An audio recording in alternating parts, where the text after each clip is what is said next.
that procrastination usually means that your nervous system is in a freeze response. And see, what is this? What's my body trying to do here? How is this procrastination trying to protect me? I've actually been procrastinating making this video about procrastination.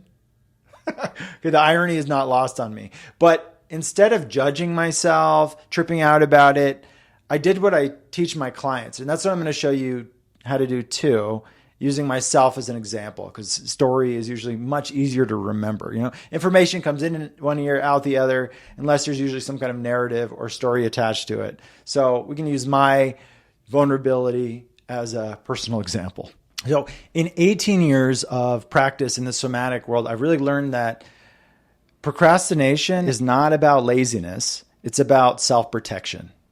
The body's trying to protect itself in whatever way it can. So it can be that this collapse sequence where your shoulders roll in, your tail tucks, your body's trying to find safety by being a smaller target, by closing off, right? It can be a flight-fight response. Sometimes I see people procrastinating because they're wanting to say, F you, Dad, for putting pressure on me. That's a dynamic too. And then it could also be the flight response. And so the key to remember here is that it's easy to get out of it in the moment. You just one little step at a time, give yourself something nice, give yourself some healthy pleasure and a little space from what's going on. And then you should probably come right out of it. But if you want to do the deeper process with it, which I really encourage you to do, then actually try to ally with your body. See, what's my body doing here? How can I support it? What's my unconscious trying to do? What's my nervous system trying to do? And where's the underlying health? What's the underlying health in that? And then how do I support that underlying health? How do I allow these things to complete? So the first thing to recognize is that procrastination usually means that your nervous system is in a freeze response. There's some kind of underlying fear there. And so I noticed I was in a freeze response. And then I took it a step deeper and inquired. Did a somatic inquiry or somatic just questioning, asking my deeper self, asking my body, what's really going on here? And what I heard was, you're not enough. That was the message that came from my unconscious right away. Now, that might not be the case for you. That might not be the underlying kind of core wound driving your procrastination, but it's something along the lines of, I can't, right? I can't. I just don't feel like it. Or I can't, right? Or I'm just too overwhelmed. I can't, right? I can't is a sign of freeze response. So you can think of the freeze response as I can't, and then fight, flight, activation, just do energy is I can. So one way of healing long-term kind of procrastination habits is to actually just build that I can. Build your sense of I can by celebrating small achievements over time. So confidence, it's not a mystery how to build confidence. You know how to build confidence. And you can do it very easily by actually taking little mindful moments and celebrating when you do something right. I remember my brother and I were trying to build our confidence together. We were young professionals 10, 15 years ago, something like that. And we both were struggling with this. And what we do is we'd constantly fist bump each other and we go, oh, you're doing good. You're doing good. You're good. It's really nice if you can have that positive reinforcement from someone else, but it's really about internalizing it. And so for a period of time there, I was constantly being like a self-validating machine, right? And I remember I'd walk through the hall at the hospital I was working at, and I'd constantly be telling myself, oh, you're doing good. Oh, you're doing good. You're walking. You're doing good. Oh, you made it to work. You're doing good. Oh, you tied your shoe even. You're doing good. You're doing good. A certain level, we need that. If that feels too contrived for you, totally understand. I get it. But that could be a nice goal. But what you can do is if you have a longer task, don't try to do it all at once. So many of us, especially like highly sensitive people or people with traumatized nervous systems, we will kind of have a task in mind. We'll have something, we want to do, like make this video. And then we'll try to do it all in our head all at once, right? And so what actually works is to break tasks down into smaller pieces. Like when I was in graduate school, I was at the more difficult program at the time. So I went to a university in the somatic track. I got a master's degree in somatic psychology. And that track was actually known as the harder program. But I didn't have any problem at all. I really enjoyed it. Essays came out super easily. No problem at all. I actually had like 3 other jobs on top of it. It really wasn't an issue at all for me. And it was because I did this little trick. And that is, I would open my computer, open the textbooks, whatever it is, and then I'd go away for a little while. So I'd open it, I'd get one little step done, and I'd go away for a little while, and then I'd come back. And when I went away for a little while, my unconscious would actually be chewing on whatever I was doing. So I would, open, like for this video, I open my computer. I just did, how am I going to open this video? What's the first part of the script? Okay. And then went away for a little bit, relaxed a little bit, did my thing, worked on something else, and then I came back and then, it just can flow out, right? So taking off the little edge, that little anticipatory anxiety that so many of us have of, I need to do this thing, but you just do a little bit and you back off. So one of the things that's most helpful for people, and that's to get a little space from what you're feeling by just identifying it. So just tagging it, marking it as, that's my core wound happening. I'm not enough. That's really active. A lot of times that just noticing gives you enough space from the stimulus that you can actually do. And what's happening there is when you have a core wound active, it feels like it's you, especially if it's not conscious. It feels like, that's me. I'm in this, I'm not enough state, right? But when I can watch, when you can witness it, you get a little space from it.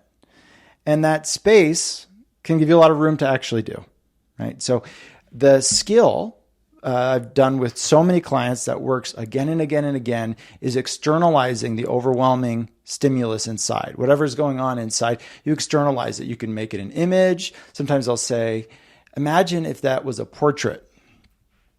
Imagine that I'm not enough was a painting. What would that painting look like? And then see it over there. And just notice how it is for it to be over there. Right? You're getting a little space from it, which itself can be very liberating from what's going on. But that's not healing. That's just getting some relief. That's getting away from the stimulus. Sometimes it can feel really healing I've been overwhelmed by something internally for so long and having it over there. Oh my God. Oof. It's so helpful, right? I feel some relief and I feel like I can disidentify from it. So it's towards healing, but I wouldn't really say that that's healing. But for me and for you, if we take this a step deeper, we go to the body, you ask, what is it that's happening in my body right now underneath the freeze? And for me, it was this collapse response. I talk about it in some of my other YouTube videos and other courses, but the body has this innate biological sequence of collapse.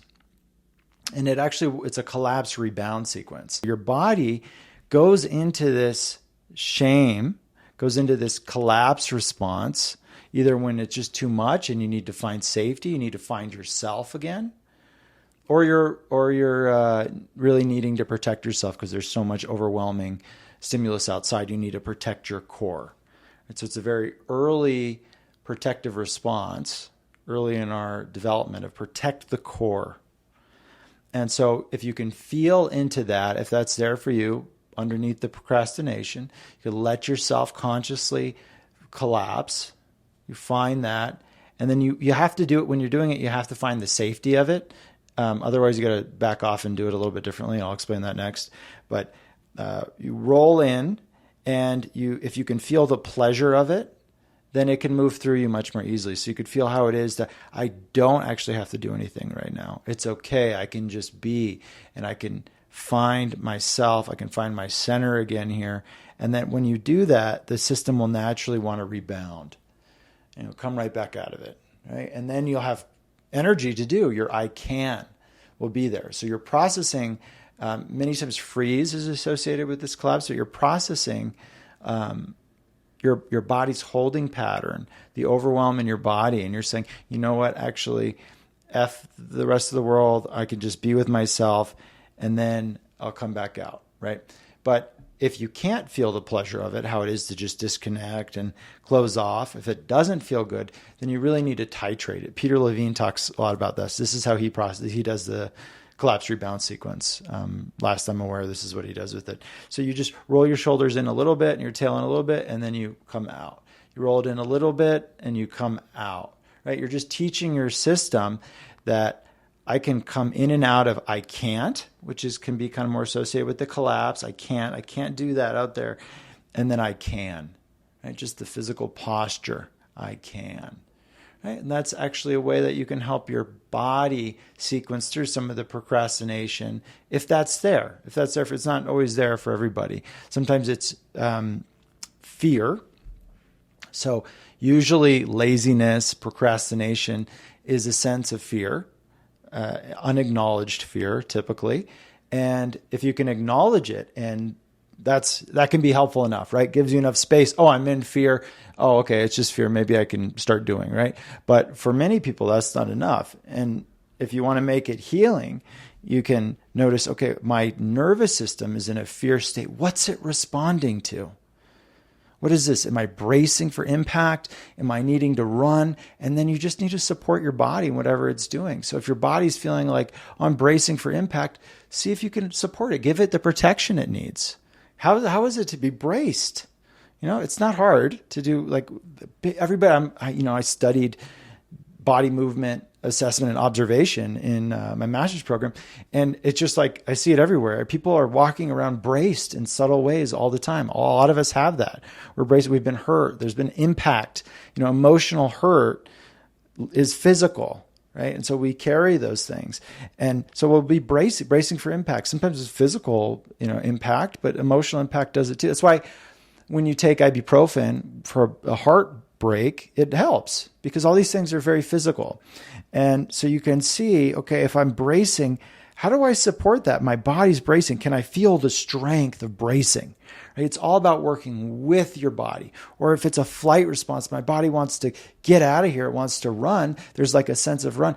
Where do you want to run to? Feel yourself running. Get out of there. Support your biological process. Support your physiology, your body.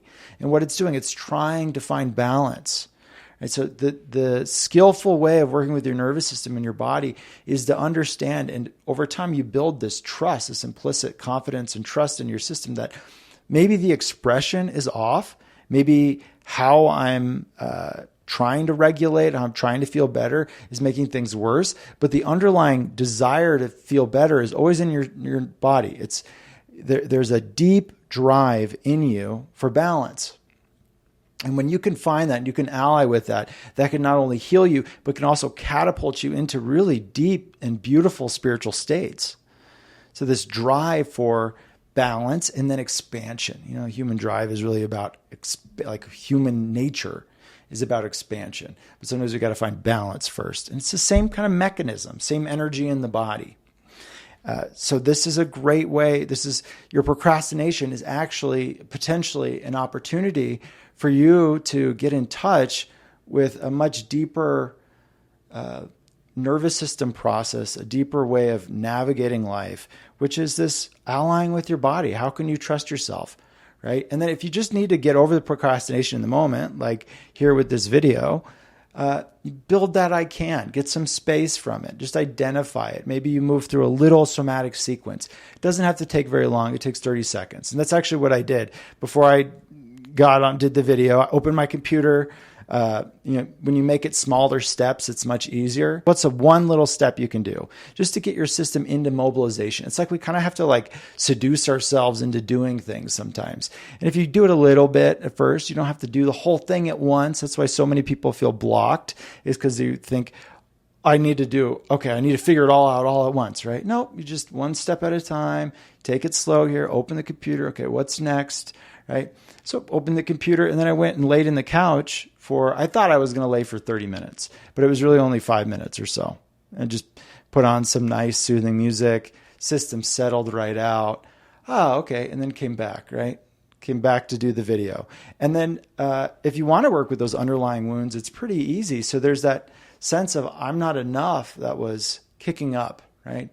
We all kind of have this default wounds, these default things that they might not ever fully go away, but you don't have to live with them anymore. But when you're stressed enough, we regress. I don't care who you are. If you get stressed enough, you regress. It's normal. It happens to everybody. Your body and your brain goes back to a default protective mechanism or mechanisms. So the next time you catch yourself procrastinating, instead of coming at it with judgment, try to actually see it as an invitation to a deeper process. If you need to just get over the procrastination because you're on a deadline and you got to do stuff, great. So just open the computer, take one little step at a time, give yourself 30 seconds, slowing down, noticing what's going on, feel, okay, what's happening in my body? I'm likely frozen. I'm likely overwhelmed here. What's the underlying message from my body here? Oh, it's saying that you're not enough. Oh, okay. All right. And that can liberate enough space. But then you can also, that can give you enough space to move through. But then if you're ready and you want to take a little deeper, I really encourage you to do that. What's your procrastination protecting you from? I'd love to hear in the comments what your experience with this is. If you can feel into the deeper layer of your procrastination and see, what is this? What's my body trying to do here? How is this procrastination trying to protect me?